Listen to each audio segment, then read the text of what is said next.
कवी कथाकार अविनाश गोविंद पाटील यूट्यूब चॅनलवरती आपल्या सर्वांचे स्वागत.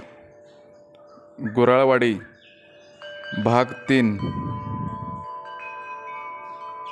किरण भाऊ गेला म्हणूस तर नारळ पान सुपारी घेऊन आलाच. मामाच्या आणि शिरपकाकाच्या गप्पा चाललेल्या.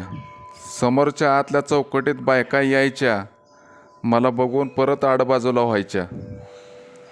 मला काय ह्यो खेळ नावा नव्हता, त्यामुळं मी पण ऐटीत बसलेलो. नवरा मुलगा कसा आहे नवरीकडची बघणारच की. मला माझी पोरगी बघायची लय घाई झालेली, पण पोरगीला गंध पावडर लावस्तोवर येळ होणार. बैठक खोलीत पाठ मांडून समधी तयारी आधीच केलेली दिसत होती. या बा. बैठक खोलीत धोतरवाला म्हातारा आला. शिरपकाकानं त्यांचं स्वागत करत बसायला जागा दिली. मिशावाला म्हातारं दाताळवाडीचं पुढारी असल्यागत वाटत होतं. संपतराव, पाहुणं गुराळवाडीचं काय?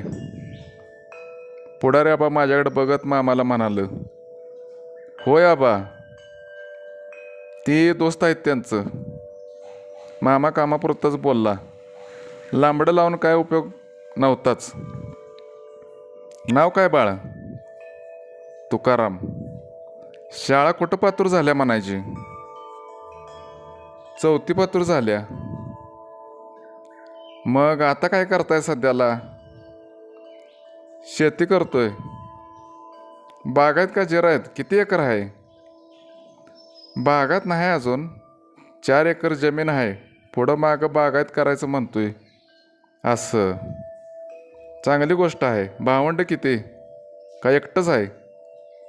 एक आहे की शाळेत सांगलीला. एका दमात समधी उत्तरं पटापट दिली. काय आहे ती सगळं खरं सांगून टाकलं. खोटं का म्हणून सांगू?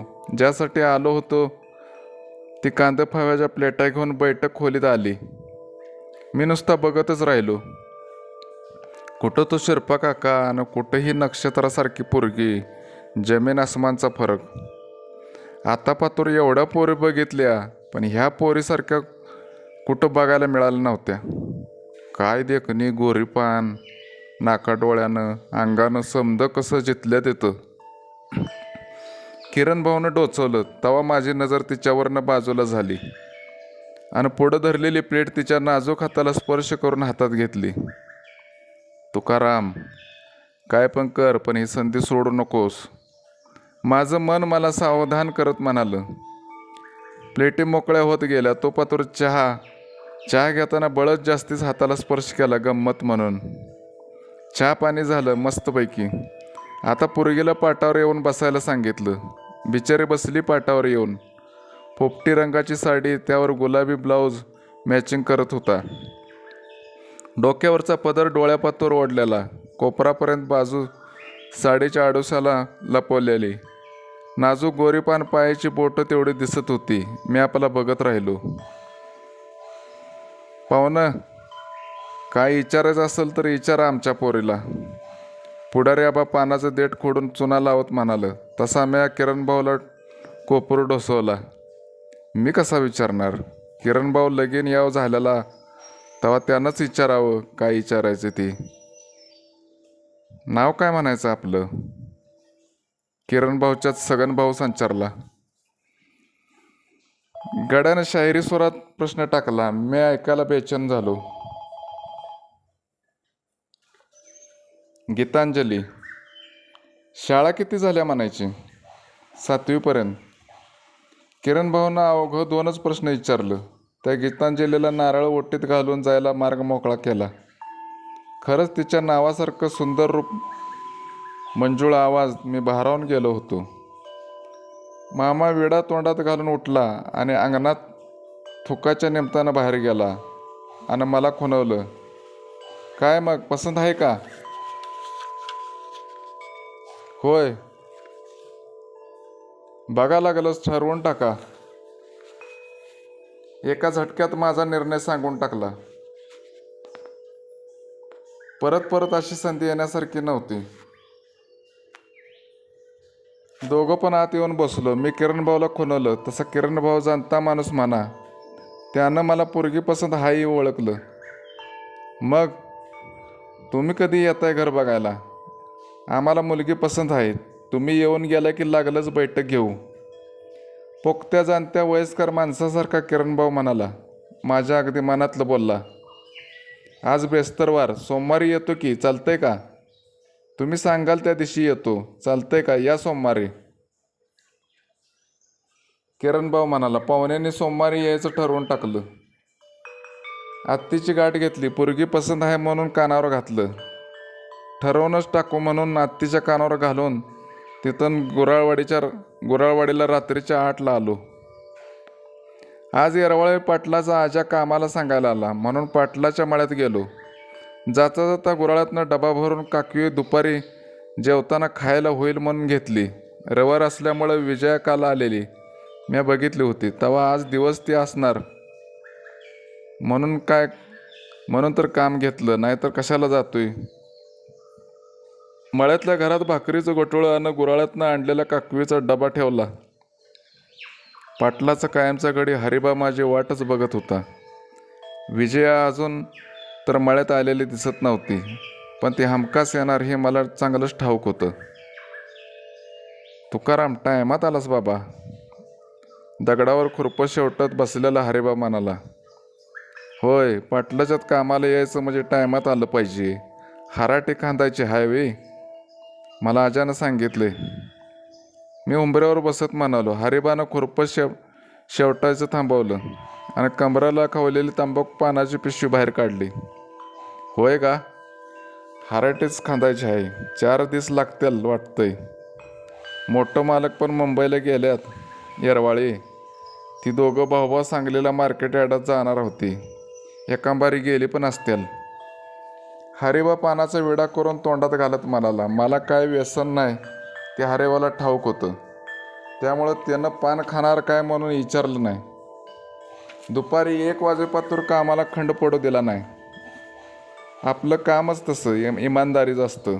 मग मळकरी रानात असू द्या अगर नसू, पैसे घ्यायचं म्हटल्यावर काम बी केलंच पाहिजे की. तुकाराम, चल गाड्या भाकरी खाऊन घेऊया. हरिबा हातातला टिकाव खाली टाकत म्हणाला. हरिबा तसा 50-55 वयातला, वयस्करच म्हणायचा. माझ्याबरोबर काम कसा करणार? आलो अंगावरचा घाम पुसत घराजवळ. ऊन नुसतं चटकं देत होतं. सावलीला आल्यावर जीवाला गार वाटलं. नारळीच्या झाडाखाली गारव्याला बसलो. मी घराचं दार झाकलं होतं, ते उघडल्याला दिसलं. दार उघडं आहे, कोण आले काय? मी म्हणालो. हरिबा तसाच आत गेला. लगेच भाकरीचं गटोळं आणि काकवीचा डबा घेऊन नारळी खाली आला. कोण आले? ताईसाहेब आल्यात एकट्याच, अभ्यास करायला लागल्यात. हरिबाबा म्हणाला. माझं जेवण देऊन त्याचं जेवण आणायला गेला. ताईसाहेब माझी विजया. मी झाडाखाली सदरा काढून बसलेलो. परत अंगात सदरा चढवला. बघता बघता 4 भाकरी काकवीबरोबर खाल्ल्या. गरगरीत पोट भरून जेवलो. तो पातूर तर विजया बाहेर आली नव्हती. पाणी प्यायला म्हणून उठलो. हरिबा अजून भाकरी खातच होता. जोरात चाललाय अभ्यास. तुकाराम, तू आहेस? मला वाटलं दुसरं कोणीतरी असेल. मला तर जेवायला बोलवायचं नाही होय?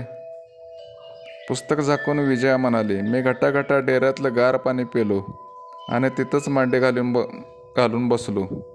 तो पातूर हरिबा पाणी प्यायला आला. ताईसाहेब, जेवताय काय? काय ना आता झाल्यावर विचारताय होय? चेष्टा केली बरं का. मी जेवण करूनच मळ्याकडे आले. विजया म्हणाल्यावर हरिबा नाना तोंडात पाणी धरून हसला. आता 3 वाजेपर्यंत निवांत होतं. वाऱ्याची झुळूक अंगाबरोबर झोंबू लागली होती. आता घटकाभर नारळीच्या गार सावलीत पडायचं म्हणून उठलो. तुकाराम, बैस की. नाही, पडतो जरा गारवानी नारळाच्या सावलीत.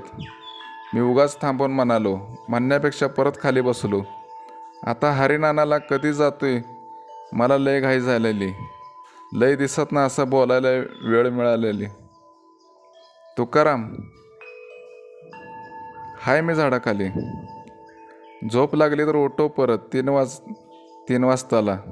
ताईसाहेब, 3 वाजल्या का सांगा तुकारामला. नाना, चला तोवर मी पण आलोच. जरा कलंड्या बिगर परत का आम्हाला तळमेळ बसत नाही, मी म्हणालो. नाना गुडघ्यावर हाताचा भार देऊन उठला आणि नारळीच्या बागाकडे गेला. आता घरात मी आणि विजयाच होतो. कोण यायचं भ्या नव्हतं. तुकाराम, तू म्हणे दाताडवाडीची मुलगी पाहून आलास. कशी आहे रे दिसायला? विजया बोलती झाली. दिसायला कशी का असणार, तिला काय करायचं होतं कोणास ठाऊक. बाळपणाची माझी मैत्रीण म्हणून विचारलं असेल म्हणा. चांगली आहे, 7वी पातूर शाळा झाल्या. दिसायला तुझ्या परीस खालीच आहे. तुझ्यासारखी असती तर लगेच येताना घेऊनच आलो असतो. चल, काहीतरीच तुझं. लग्न झाल्यावर मला विसरशील नाही का? छे छे, हीच माणसाची खुळी समजूत असत्या. काय जरी झालं तरी आपण पहिल्यापासून जवळचं नातं ठेवून विसरून कसं चालल? खरंच? विजया माझ्या जवळ येत म्हणाली. जवळ येण्याचं कारण माझ्या काय डोक्यात आलं नाही. तरी पण जरा सावध झालो. बाहेर बघितलं, कोण दिसत नव्हतं. नाना सावलीत गार झोपलेला. उन्हानं कावलेली पाखरं झाडाच्या फांदीवर गपगार बसलेली. समधीकडं भर दुपारची सामसूम. होय, खरंच, मी म्हणालो. विजया मला हावऱ्यागत बघत होती, पण मीच नव्या नवरीगत लाजत लाजत तिच्यावर बोलत होतो. देवळातली घंटा बडवल्यासारखं छातीचं ठोकं आतल्यात धडक्या घ्यायला लागलं. विजयाचं काय, आपण गरीब माणसं. कोणाच्या नजरेला पडलो तर जीवाला मुकायची पाळी यायची. तुकाराम, तू कधी कोणावर प्रेम केलं आहेस? कसलं म्हणायचं प्रेम? मला समजा माहीत असून उगाच म्हणालो. वकील होण्यापर्यंत आरोपी झालेलं बरं. खोळाच आहेस तू. वेडा प्रेम म्हणजे तुला अजून माहीत नाही. आता माझं तुझ्यावर प्रेम आहे म्हणजे तू मला आवडतोस. हे काय चाललंय तुझं विजया? कोणी बघितलं म्हणजे गोरासारखा मार देतेली मला. विजया चक्क माझ्या अंगाबरोबर झोंबायला लागली. तिच्या गरम स्पर्शानं माझं पुरुषत्व जागं झालं. पण स्वतःला सांभाळून होतो. तुकाराम, यालाच प्रेम म्हणतात. तुझी किती दिवस झाले वाट पाहते. आज मला काय बोलू नकोस प्लीज. तुकाराम, माझ्या गळ्याभोवती नाजूक हातांचा विळका पडला. तिने मला मिठी मारली. तसं माझं काय झालं कुणास ठाऊक, माझ्या हाताने तिला कवेत घेतलं. विजया, कोणतरी येऊ दे. ओटावर ओठ ठेवून माझं बोलणंच बंद केलं. तिचा आक्रमक पवित्र त्यापुढं माझं काय चालणार नव्हतं. विजय या स्टेपला जाईल असं कधी स्वप्नात सुद्धा वाटलं नव्हतं मला. आणि जे घडायचं होतं ते घडून गेलं. विजया उठली. लाजत तिनं कापडं चढवली. मी पण झटक्यात सदरा चढवला. मुक्या जनावरावर अन्याय झाल्यासारखा गप बसून राहिलो. विजया तिच्या जाग्यावर जाऊन बसली. येळ चांगली म्हणायची कोण आलं नाही का नाना जागा झाला नाही, नाहीतर चांबडी निघाली असती माझी. चूक नव्हती, पण अशा टायमाला बाजीराव असला तरी मार खायला लागतोय. घामानं भरलेल्या तोंडावर डेऱ्यातलं गार पाणी मारलं आणि टावेलानं तोंड पुसलं. विजया माझ्याकडे बघायला आता लाजायला लागली. काय झालं हे? मला काहीच कळेनासं झालं. तुकाराम, मला माफ करशील? मी असं करायला नको होतं ना. विजया केलेला गुन्हा कबूल करत म्हणाली. डोळ्यात पाणी साठलेलं. तिला पश्चाताप झाला असावा. माझा ग्रह झाला. विजय, आता झालं गेलं मातीला मिळालं. झाले ते लय चुकीच झालं, पण आता काय उपयोग नाही. मी आधार द्यायचा प्रयत्न केला. माणूस तर कधी काळ चुकतो, मला ठावा आहे. पण स्त्री अशी चुकली तर इब्रितीचा प्रश्न आहे. मला पण वाटत होतं विजय आपली कधी होणार, पण असा पाय टाकणं मला धोक्याचं होतं. कुणाचं पण कसं ओळखायचं सांगता येत नाही. माणसाला मन असतं तसं स्त्रीला पण असतं. तिला पण पुरुषाचा सहवास हवा असं वाटतो, पण स्त्री सहजासहजी सांगू शकत नाही. तुकाराम, केलंच ना माफ? होय. माझ्या होयवर विजयाला गड जिंकल्यासारखं झालं. ती गालातल्या गालात हसली. मी पण हसल्याचं सोंग केलं. हे असंच चालण्यापेक्षा आपण विजयावर लग्न करून सुखी संसार थाटला तर? हे कधीच शक्य नाही. तुकाराम माझ्या मनाचं लगेच सावध केलं. लहान तोंडी मोठा गॅस घ्यायला नको म्हणून गप बसलो. चला, 3 वाजले असतील, कामाला लागावं. तुकाराम, विजया म्हणाली. तसा मी थांबलो. तिच्या डोळ्याला डोळं भिडवलं. आता डोळ्यात तेवढी ताकद आली होती. आपलं कुणाला बोलू नकोस, शर्मेनं मान खाली घालत विजया म्हणाली. या कानाचं त्या कानाला होणार नाही. मला सांगून मारायचं आहे का? माझ्या बोलण्याने ती हसली. मी बाहेर पडलो. नाना गारवानी झोप काढून उठून बसला होता. नाना, झाली काय झोप? 4 वाजाय आलं. चला लागूया कामाला. हराटी खांदायला सुरुवात केली. 6 वाजाय आलं. कामाची सुट्टी झाली. दिवस पार बुडायला गेलेला. दिवसभर इकडं तिकडं भटकलेली पाखरं शाळा सुटल्या वाणी झाडावर जमवून दंगा करायला लागली. दिवसभर तापलेलं वारं आता गार लागायला लागलं. विजया कधीच घराकडे गेली होती. मला सारखं ती दुपारचं चित्र आठवायला लागलं. चमत्कार झाला म्हणायचा. विजया एवढी फेल जाईल असं कधी स्वप्नात पण दिसलं नाही. तुकाराम, वांगी 4 नेजा कालवणाला, लय गोड लागते ती खायला, नाना म्हणाला. तसा मी सावरलो. आता 4 दिवस तरी डोकंदुखी माझ्या मागं राहणार. त्यात वावगं नव्हतं. 10-1 झाडं बघितली तेव्हा 5-6 वांगी मिळाली. टावेलात गाठ मारून गटोळ पाठीवर टाकलं आणि घराची वाट धरली. जाता जाता टेकडावरच्या मसोबाला गेलो. 8 दिवसातनं एकदा देवाला भेटलं की बरं असतंय. नाहीतर पन्हाळी चालू झाली की देवाकडं पळायचं. त्या परास वाटवाकडी करून गेलेलं बरं. आमोशा तोंडावर आलेली. नारळ लय दिवस झालं फोडला नाही. आता या बारीला फोडायचा. टेकावरून आलेली गाडीवाट गुराळाला लागूनच गावात गेलेली. वारा आले की फपोटा उडून डोळ्यात घुसायचा. लय त्रास.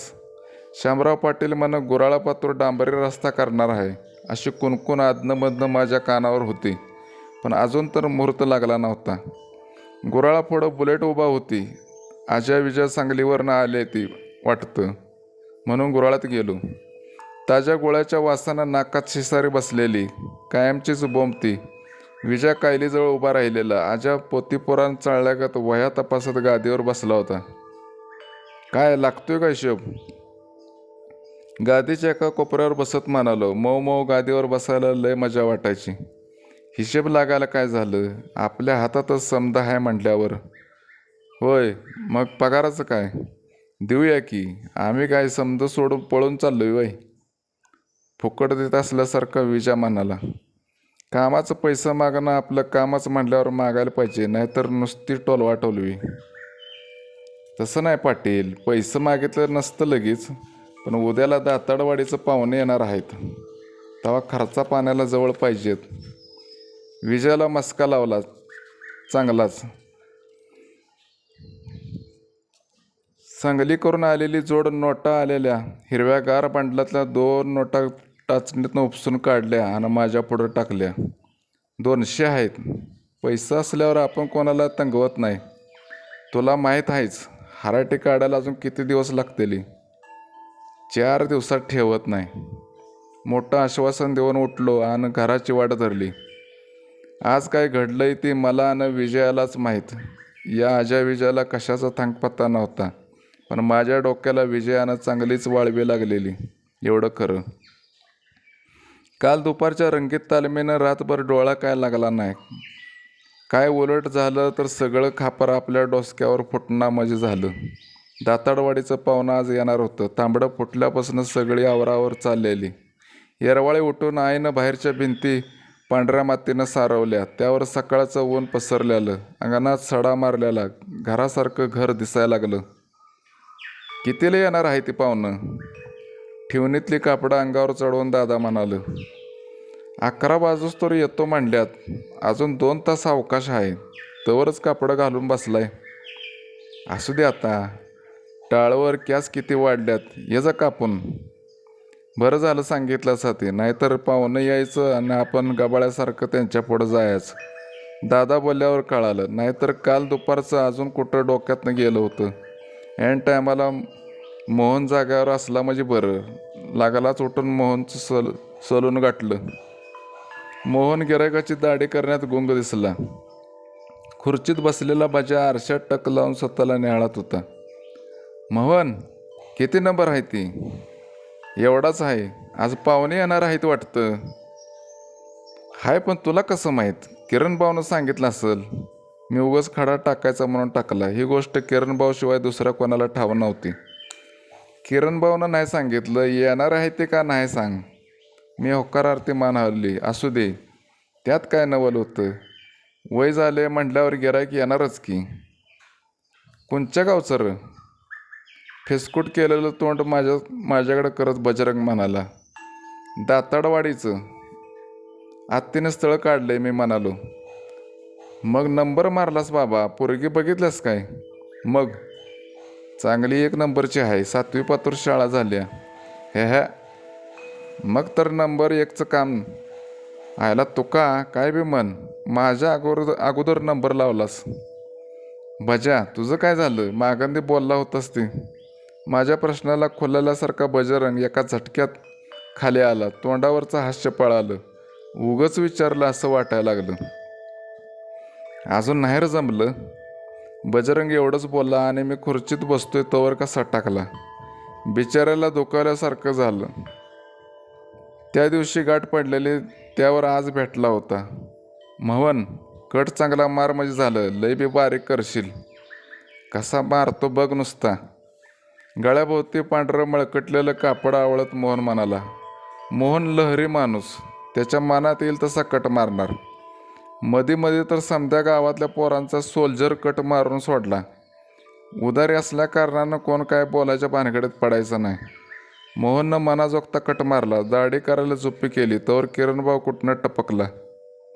मोहन, चांगली गुळगुळीत कर, पाहुणं यायचं आहे ते आज. माझ्या पाठीमागच्या आडव्या बाकावर बसत किरणभाऊ म्हणाला. किरणभाऊ तू पण आज तुकारामकडं असशील. वस्त्र चालवत मोहन म्हणाला. तर दोस्तासाठी गेलं पाहिजे मोहन. काय तुका? मी नुसतं हसूनच उत्तर दिलं. मोहननं कुठं क्रीम लावून तोंडाला उजाळा आणला. नगद व्यवहार करून किरणभाऊला घेऊन घर गाठलं.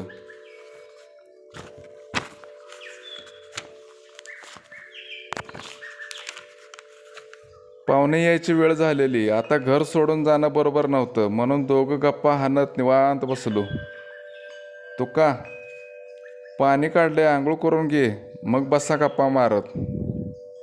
आई म्हणाली तसा उठलो आणि नाहनीत जाऊन घसा 4 वेळा साबण लावून आंघोळ केली. दिवाळीतलं थोडं शिल्लक राहिलेलं वाशील त्याला डोक्याला लावून भांग पाडला. एकदाच घडी मोडलेला ठेवणीतला ड्रेस ट्रंकमधनं बाहेर काढला. किरणभाऊ सांगल तशी आवरावर झाली. तोपर्यंत दारात कोणतरी आल्याचा भास झाला. पाहुणं आलं. दारात उभा राहिलेलं दादा स्वागताला पुढं झालं. किरणभाऊ पण पुढं झाला. रामराम अहो पाहुणं. पुढारी आबाचा आवाज मी झटक्यात ओळखला. शिरपा काका, मामा आणि भाऊकीतली दोघं वयस्कर पाहुणचार घेत आत आली. जमखाना पहिलाच टाकला होता. पाण्याचं तांबी देऊन आईजवळ गेलो. आईची तयारी जोरात चाललेली. शेजारच्या नानी मदतीला आलेल्या. किती आहे ती पाहुणं? आईचा प्रश्न. 5 जण आहे ती, मी म्हणालो.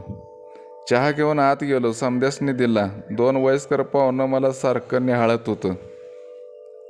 दाजी, ह्यो पोरगा बघा. पुढे राबा त्या दोघातल्या एकाला मानला. तसं दाजी चहाचा बोरका घेत माझ्याकडे बघायला लागलं. मी पण गालात हास्य केलं. चहा पाणी झालं. कांदा फव झालं. बैठक बसली. मी किरणभाऊच्या आडेसाला बसलो. बोला दाजी, कसं काय? पुढारी आबा म्हणाल. दाजी म्हणजे दाताडवाडीचा दाजी असणार. त्याशिवाय पुढारी आबा त्यांना पहिला वेळा देणार नाहीत. शिरपा काका नुसतं घराची देखरेख बघत होतं. बघणारच की. लेक या घरात नादाच्या मांड्यावर पाहुणा आणि कोण आलं म्हणून दाराडं बघितलं तर हरे अण्णा. नामदेव बापू पाहुण्यांना रामराम घालून जमखान्यावर बसलं. चहा घ्या बापू, मी म्हणालो. घेतलाय आम्ही. चहा पाणी समज झालंय. पुढे राबा म्हणाल. चहा झाल्यावर नामदेव बापूनं पानाची पिशवी बाहेर काढली. बघता समध्यांच्या चोची रंगवून टाकल्या. बरं आता येळ का, मुद्द्याचं बोलूया. दाजी नुसत्या हिरड्यावर पानाचा विडा चगळत म्हणाला. दाताचा पत्ता नव्हताच. वय पण झालेलं म्हणा. जावय पाहुणं, तुम्ही बोलतो हा की, नामदेव बापू मामाला म्हणालं. तसा मामा गालात हसला आणि म्हणाला. आता बोलायचं तुम्ही. मुलाला मुलगी फास आहे.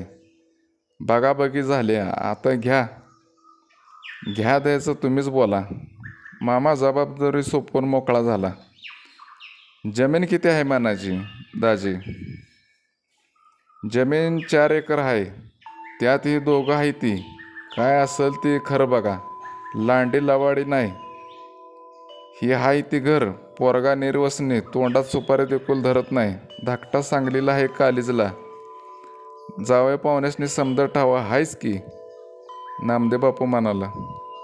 मामानं मान हलवून माझ्या चारित्र्याची साक्ष दिली. सगळा ठराव झाला. लग्न दाताडवाडीला घेतलं. 2 तोळ सोनं, 10,000 नगद, भांडी कोंडी, कपडा लत्ता समद पाहुण्यांनी मान्य केलं. आमच्याकडं फक्त वराड घेऊन जायचं एवढं सोपवलं. मुहूर्त बघायसाठी किरणभाऊला भटजी आणायला धाडला. तो किशा भटजीला पंचांगासकट घेऊन आला. चहा पाणी झाल्यावर भटजीनं पंचांगात 4 डोळ्यांनी नजर फिरवली आणि पानं चळायला लागला. बुवा, या 10-12 दिवसातला मुहूर्त असला तर बरं होईल. नामदेव बापू, मला पण मुलकाची घाई झालेली. एकदा लग्नातनं मोकळं झालेलं बरं. किशा भटजी पावला म्हणायचा. गड्यानं 12व्या दिवसाचा मुहूर्त काढला.